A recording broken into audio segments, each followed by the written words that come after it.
it's a pain point for a lot of patients who were maybe diagnosed with lung cancer, lined up for surgery, and then that surgery had to be delayed.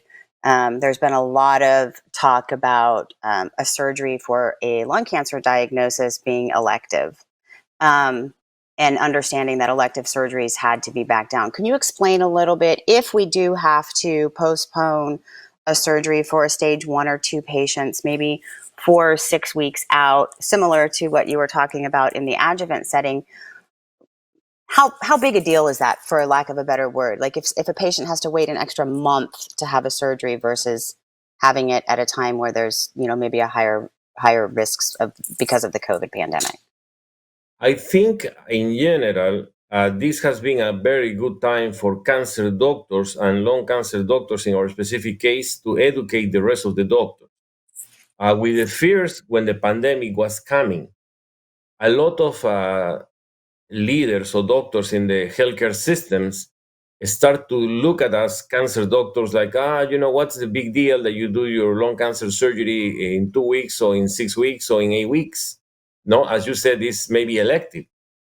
But that's not the case, because if you have gallbladder stones and you need surgery, we can perform that surgery today, or we can perform that surgery 3 months from now. As long as you don't have symptoms and you don't get any infection, that surgery can wait 3 or 4 months. That's not the case in lung cancer. So that's why that's a very good question. We cannot say that lung cancer surgeries are emergency, but we cannot also say that they are elective, to the point that we can maybe tell the patient, oh, don't worry, come back in 3 months, or we're not busy with the Yeah, COVID, we'll take care of you.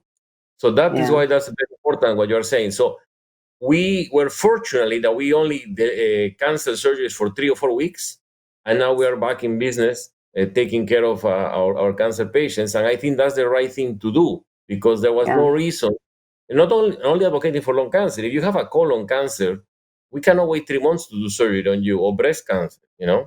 So that's why right. it's important that they understand that cancer surgeries cannot be labeled as elective. Yeah. Yeah. And I think that's been one of the challenging, like I said, pain points for a lot of patients, not to mention the sort of mental health factor that falls in with that, right?